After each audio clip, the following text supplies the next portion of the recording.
Ja.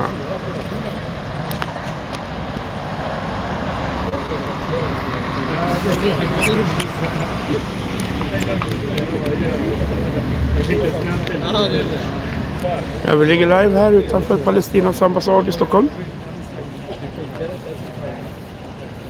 Där det ska vara en israelisk manifestation för att få hem gisslan helt enkelt.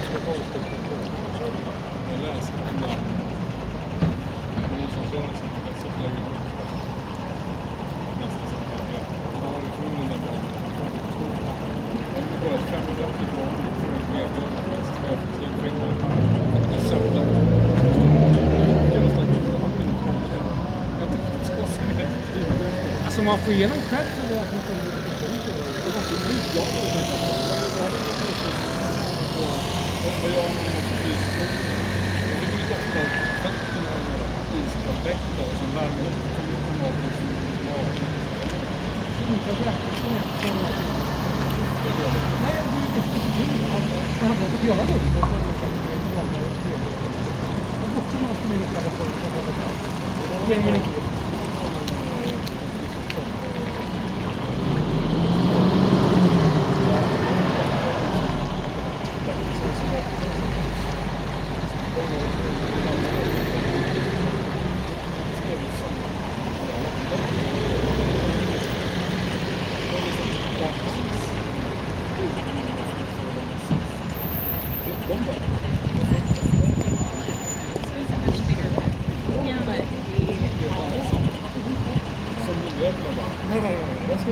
det är det gick sådär för dem.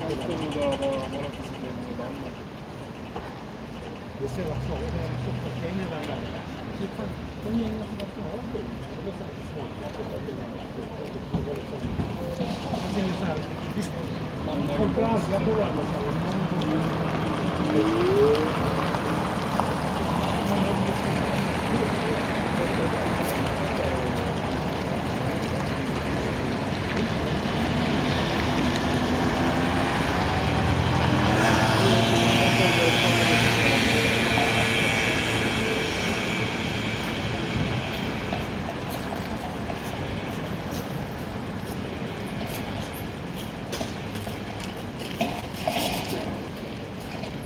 Det kan vara så nu, men det kommer inte på det.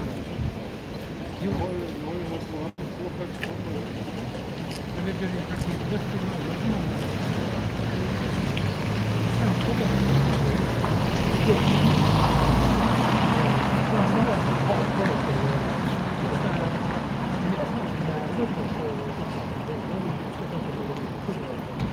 någon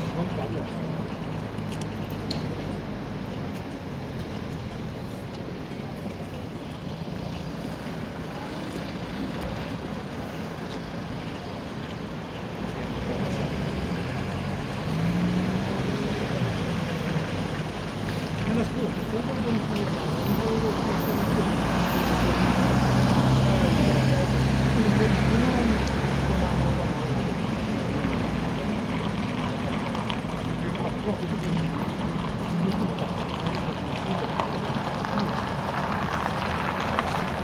Ska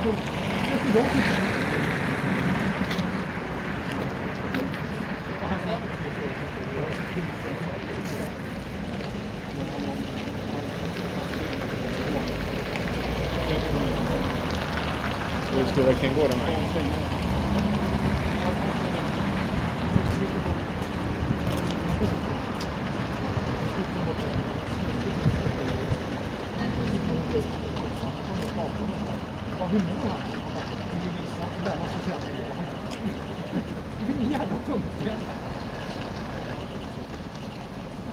Jag tror så material så han uppskattar filmen. Vilka fast minister? Jag funderar faktiskt på att filmen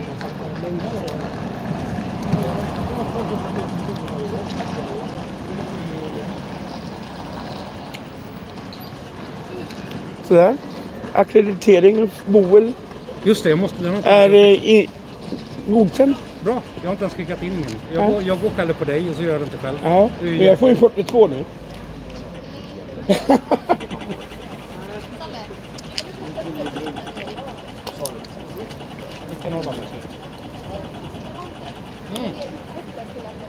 Det kommer att komma i det här begreppet bandet så ska man väl lägga in i det vad innebär det, vad kan vi göra på samma gång. Och det är sånt där att fatta in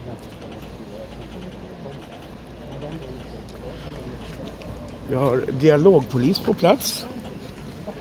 De för dialogen mellan demonstranter, motdemonstranter och oss journalister.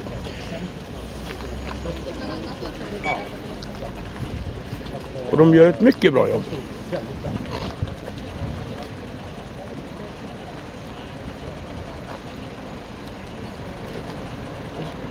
De ska stå där på hörnan.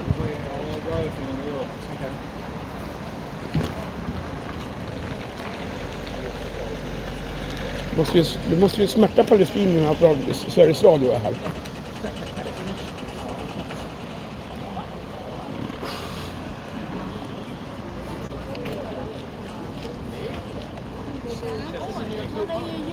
רגע, היא צריכה לשים את הידיים? לא. רגע, היא תצטרך נו. הנה. אני לא רוצה, אוקיי?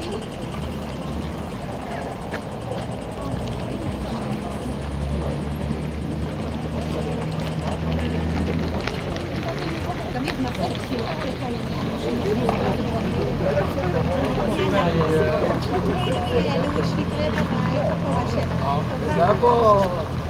Få pluspoäng. Bye bye, Bettel, bye. Få gratis medlemskap i vår förening. Ja, tack så mycket.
En snygg komposition det här med Israels flagga och den palestinska i bakgrunden. Ja, det är lite så, exakt som bild ute. Jag gjorde den fast därifrån till Telet.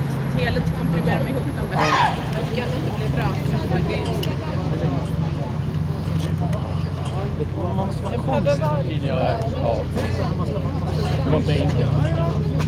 אוקיי, אז שירימו בהתחלה. אבל אני צריך להגיד להם. למה לא? כן. לאנשים להרים את ה...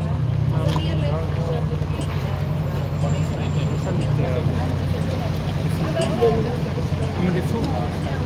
Ja, det är visserligen bra. Jag vill verkligen ha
med över dit och titta. Tack för att ni tittat här.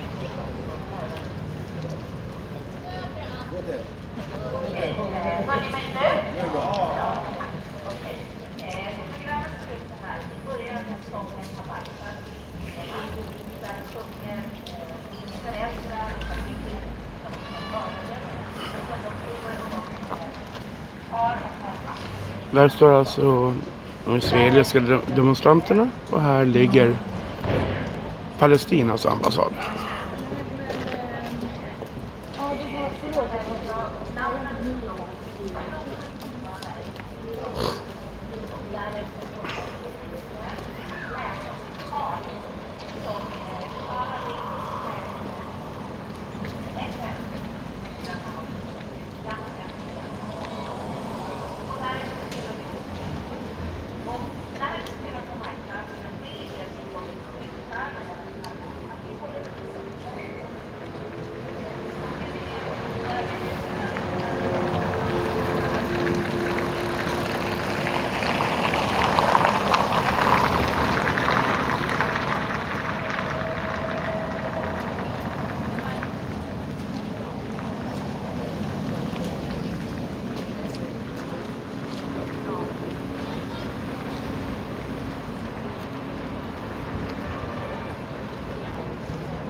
Persiennerna är neddragna på ambassaden.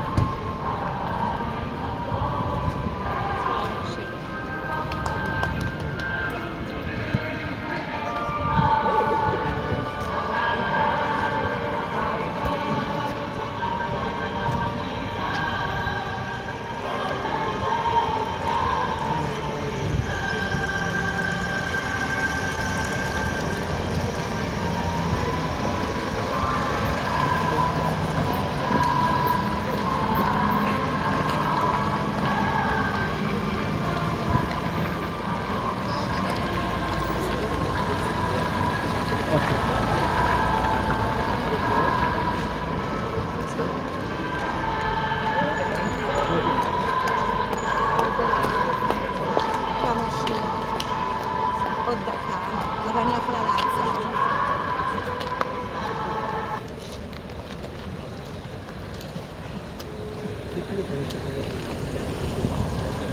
Today is the 534th day that our people have been kidnapped. 534 days. That's 534 mornings when the sun rose but no light reached the tunnels. 534 evenings when families set the tables without knowing if their loved ones would ever return. 500 nights of unbearable silence because there are no answers, no signs, no certainty. Out of the 251 hostage, 147 have returned alive. 147 human beings came back, but they will never be the same. 147 bodies that carry the mark of torture, hunger, and terror. 147 voices that now speak for those who cannot. But not all came back. 75 hostages were murdered. 75 lives taken in captivity. 75 people who survived the massacre but not came back what came after. 75 names we whisper in grief, some without grave, some still in Gaza. 59 people remain in Gaza in Hamas captivity.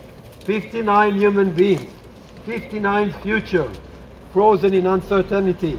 59 hearts, some may still be beating, some may not.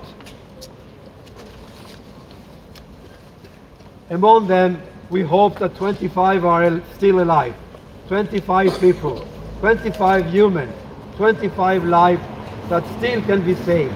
We pray, we cry, we demand, bring them home, all of them, the living and the dead, so that every family can find peace, so that every soul can find dignity. We stand here today in front of the Palestinian Authority office and we speak with one voice, a human voice, a moral voice. President Mahmoud Abbas, you were elected to lead the Palestinian people. You bear responsibility. You have influence. Most Palestinian people, prisoners released by Israel, return to the West Bank. Your territory. Use your voice. Use your influence. Use your moral authority. Protect your people. Protect ours. Protect the future. You've received an offer, a very generous one. For every hostage released by Hamas, Israel releases 30 to 60 prisoners or terrorists. That is a high price. There are no ordinary criminals. Israel releases terrorists, people convicted of murder, of attack on civilians, and still we say yes. Why? Because we choose life. Because we believe that every life is worth saving. Because every mother has the right to hold her child again. But Hamas chooses death. Hamas feeds on suffering. Hamas uses people as shields, as leverage, as pawns. President Abbas, Hamas has walked away from the talks, even with mediators. You can help bring them home to the table, bring them back to the table. You can help to end the suffering on both sides. We urge you, support the full exchange of everyone for everyone. Not this cruel waiting game, not this starvation of hope, but one clear act of humanity. President Donald Trump, we appeal to you too. You have proven your ability to bring parties together. Keep pushing. Among the hostages, there are Americans. Among the dead, there are Americans. America does not leave its people behind. Let that still be true. European Union, Ursula von der Leyen, it's easy to criticize Israel. It's easy to call for restraint, for ceasefire, for proportionality. But where is your voice on Iran? Iran trains Hamas, funds Hamas, arms Hamas. Iran sends death to the Middle East and to our street in Europe. But what has this brought to the world? Nothing but suffering. For the two people, both the Israeli and the Palestinians. Amos Oz, the Israeli writer, said that this conflict is about two people legitimate right to the same land. Both people with the right to live. Red Cross, where have you been? What have you done during these 534 days? Have you visited the hostage? Have you delivered medicine, water, 42 kilograms. That's what a grown man weighed when he came home. 180 centimeters old and starved nearly to death. You say you protect the vulnerable. Prove it. Amnesty International. You left Israel. Given your bias, that was perhaps logical, but it was anything but wise. You abandoned the most vulnerable so you could shout slogans. That is no justice. That is no human right. That is betrayal. UNRWA, you claim to save the refugees, but you let Hamas dig tunnels beneath your schools, hide weapons in your clinics. Some of your own staff took part in the October 7th massacre. You say you represent the UN, but you are unfortunately a part of the problem. October 7 didn't happen only because Hamas is brutal. It happened because the world was silent, because too many called Hamas a so-called terrorist organization, but a group that rapes women, burns families alive, murders children. This is not so-called. This is terrorism in its worst appearance. Time is running out. If Israel treated the Palestinian terrorist prisoners the way Hamas treats hostage, Palestinian terrorists would die in Israel prisons every single day.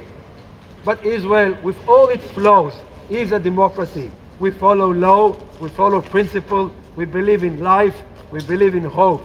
We call upon the world. Wherever you are, whoever you are, whatever faith you hold, whatever party you belong to, whatever organization you represent, there is only one moral truth, regardless of religion. It is the same values in Judaism, in Christianity, and in Islam, the values of humanism. Release them now, the living and the dead. Let this suffering end. Bring them home.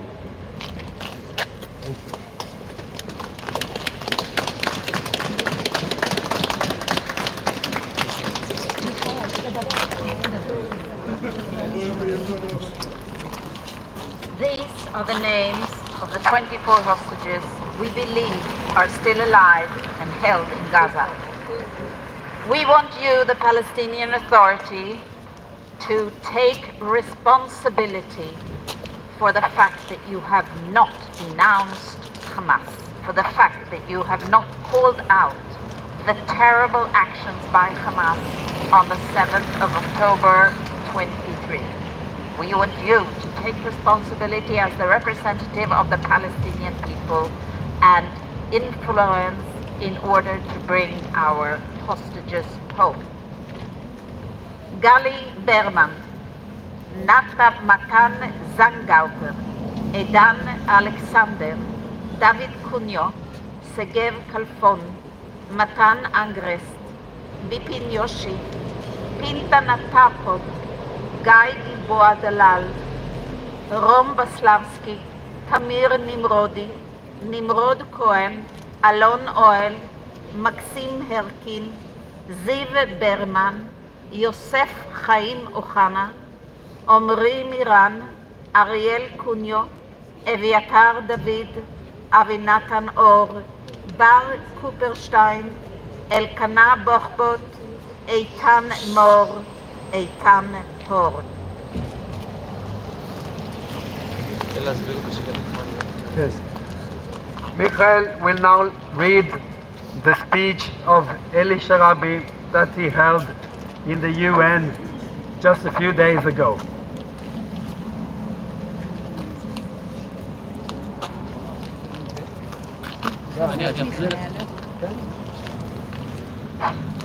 My name is Eli Sharabi. I am 53 years old. I have come back from hell. I have returned to tell my story. I used to live in a kibbutz Be'eri with my British-born wife Lian and my daughters Noya and Yael. It was a beautiful community. We were all passionate about creating the best life for our children and for our neighbors. At 16, I left Tel Aviv for Be'eri, seeking a peaceful home away from the concrete city. I found a loving community and I knew I would raise my family there. Many asked why we live near Gaza, but to me, Be'eri was heaven. Leanne came back from Bristol, UK as a volunteer. She was meant to stay a few months, but she met me and we fell in love. We were married for 23 years and had 2 wonderful daughters and a dog, Mocha. On October 7th, my heaven turned to hell. Sirens began, Hamas terrorists invaded, and I was ripped away from my family, never to see them again. For 491 days, I was kept mostly underground in Hamas terror tunnels, chained, starved, beaten and humiliated. I was held captive in the darkness, isolated from the world by Hamas terrorists. They took pleasure in our suffering. I survived on scraps of food with no medical attention and no mercy.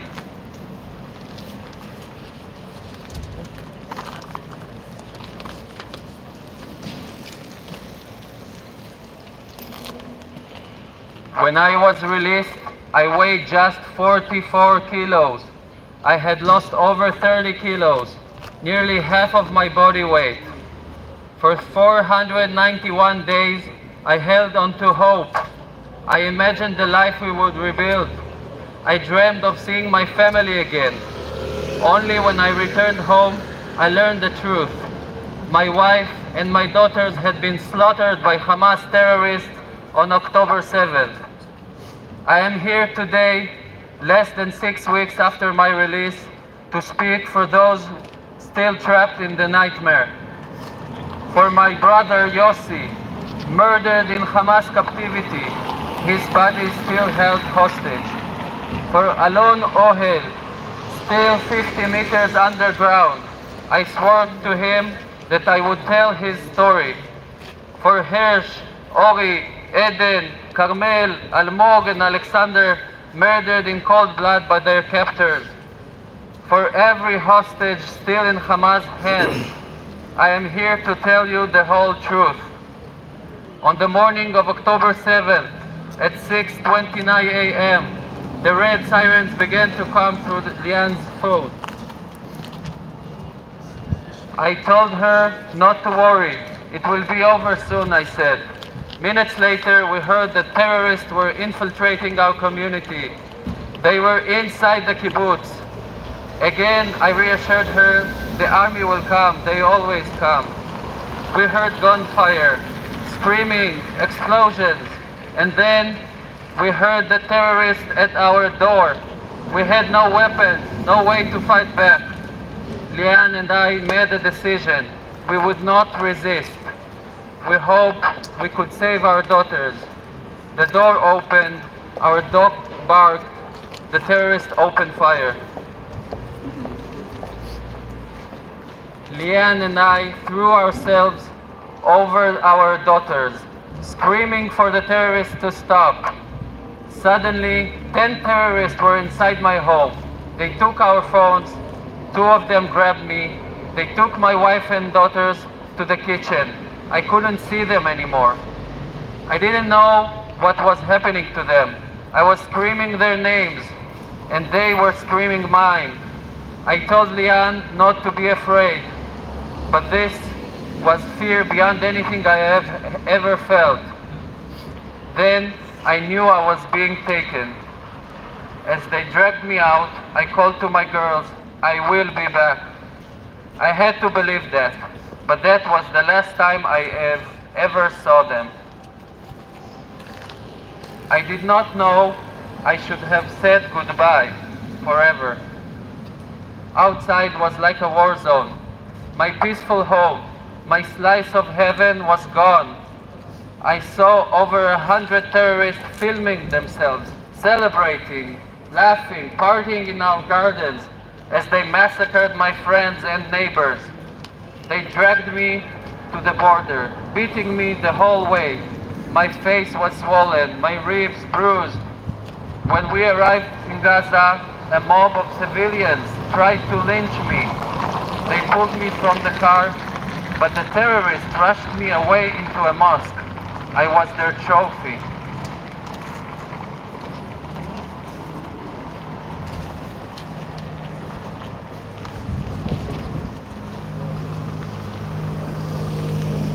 I thought about Jan, Noya, and Yahel. Were they still alive? For the first 52 days, I was held in an apartment. I was tied up with ropes. My arms and legs were tied so tightly, the ropes tore into my flesh. I was given almost no food, no water, and I couldn't sleep. The pain was unbearable. Sometimes I would just faint from the pain, only to wake up to that pain again and again. Then, on November 27, 2023, Hamas took me into a tunnel, 50 meters underground. Again, the chains were so tight they ripped my skin. They never took them off, not for a single moment. Those chains tore at me until the day I was released. Every step I took was no more than 10 centimeters. Every walk to the bathroom took an eternity. I cannot begin to describe the agony. It was hell. I was fed a piece of pita a day, maybe a sip of tea. Hunger consumed everything. They beat me. They broke my ribs. I didn't care. I just wanted a piece of bread. There was never enough food. Sometimes if we begged enough, we would get something extra. We had to choose an extra piece of pita or cup of tea. Sometimes they threw us dry dates, and it felt like the greatest gift in the world. We had to beg for food, beg to use the bathroom. Begging was our existence. We strategized over every meal. One day, I cut myself with a razor just to make them believe I was injured. I collapsed on my way to the bathroom so they would think I was too weak and encourage them to give us more food. It worked. They gave us more food. We survived of those small victories. Do you know what it means to open a refrigerator? It is everything. To be able to reach and take a piece of fruit, an egg, a piece of bread. I dreamt of this simple act every day. For months, we lived like this. I stopped counting the days. Living as a hostage, you don't know how the day will begin nor how it will end. Whether you will live or die, at any moment they could beat you. At any moment they could kill you. You wake up every day and do not know when you will be able to eat. It could be 12 p.m., 5 p.m., 11 p.m. This would be the only meal we would have. You hope and pray that there will be no surprises with the captors. You think about how desperately you want to shower. We only got one bath a month with half a bucket of cold water.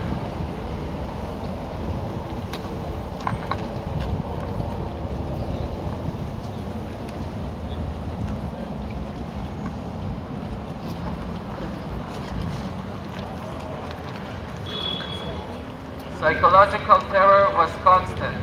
Every day they told us, the world has abandoned you. No one is coming. By the time I met Alon Ohel, who is now 24 years old, we had already endured terrible captivity. We relied on each other for survival. Alon is a very talented pianist, and I remember how he would pretend to play the piano on his body to keep himself sane. One day, a terrorist took his anger out on me. He stormed in and beat me so badly that he broke my ribs. I couldn't properly breathe for a month. Alon tried to protect me with his own body. You couldn't believe how lucky I felt when Alon told me he had saved one painkiller pill. He gave it to me to get through the night. Alon still has shrapnel in his right eye from the day he was kidnapped. He never received medical care. He never saw the Red Cross. To this day, he is blind in that eye. When I was released, he grabbed onto me, terrified to be left behind. He told me he was happy for me. I promised him it was just a matter of days before he would go home too. I was wrong. Just before my release, Hamas took the pleasure in showing me a picture of my brother Yossi. They told me he was dead. It was like they had brought a massive hammer down on me. I refused to believe it. My brother Yossi was all heart. Those with him in captivity told me that he gave his food to others. On February 8, 2025, I was released. I weighed 44 kilos. This is less than the body weight of my youngest daughter, Yahel. May her memory be a blessing. I was the shell of my former self. I still am. I could not believe how I looked. I stood at that sick Hamas ceremony, surrounded by terrorists and a crowd of so-called uninvolved civilians, hoping my wife and daughters were waiting for me. At the handover, I met a representative from the Red Cross. She told me, "Don't worry, you are safe now." Safe? How could I feel safe surrounded by terrorist monsters? Where had the Red Cross been for the past 491 days? Then I arrived home. They told me my mother and sister were waiting for me. I said, "Get me my wife and daughters." And that was when I knew they were gone. They had been murdered. I am here today because I survived and I prevailed.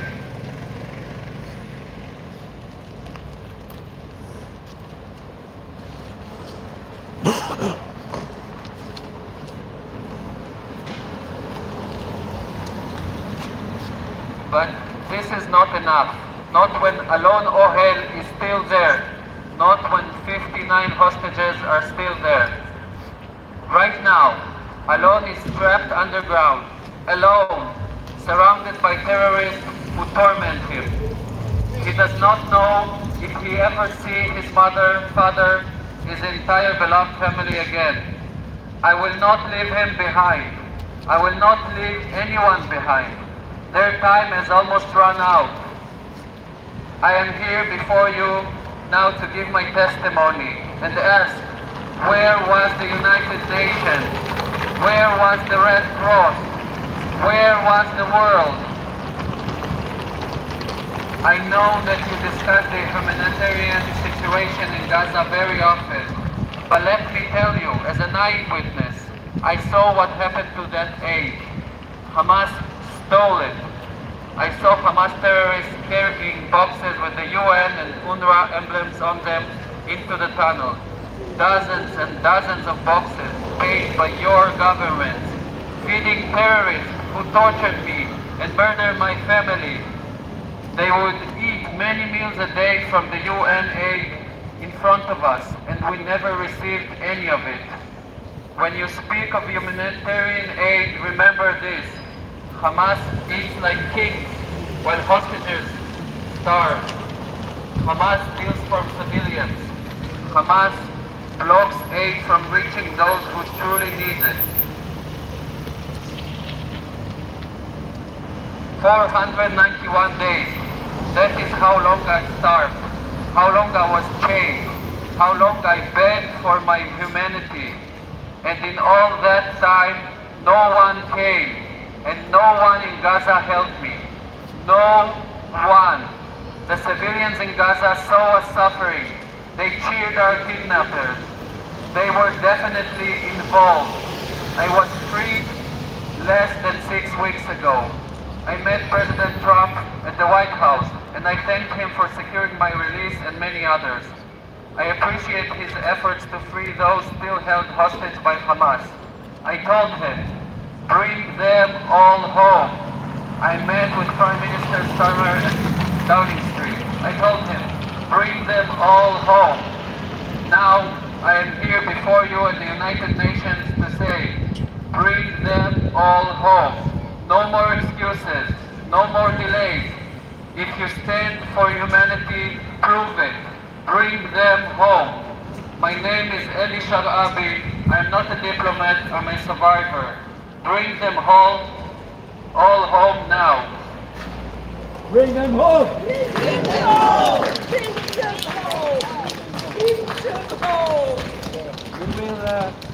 Vi kommer att avsluta med att sjunga Hatikva. Låt vareva enima nefesh Yehudi omina Ateisna Kadima Ailetzilot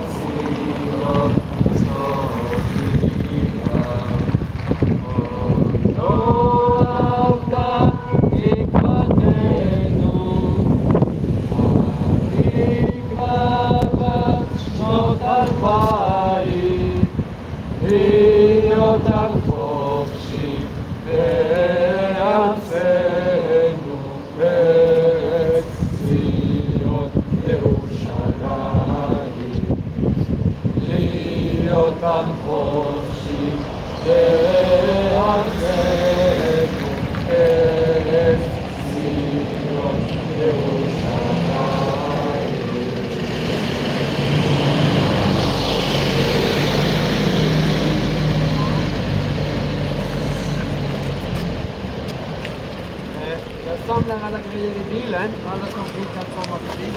Ja, det var en 40 minuter plus, eller ungefär 40 minuter lång manifestation för att få hem gisslan från Hamas och Palestina utanför Palestinas ambassad i Stockholm. Det har gått väldigt lugnt och fredligt till. Ja, det är väl inget mer man kan säga mer än att ja, tack för att ni har tittat. Stötta kanalen, ni vet hur ni ska göra. Tack alla som redan har stöttat kanalen med Swish och liknande. Numret till Swish och Vips är 0764 15 74 68, ingenting annat. 0764 15 78 6. Jag kan inte ens mitt eget telefonnummer. 0764 15 74 68. Där har ni det. Det står även i beskrivningen här. Tack för den här sändningen och vi lämnar där med Palestinas ambassad i Stockholm. Tack för att ni har tittat.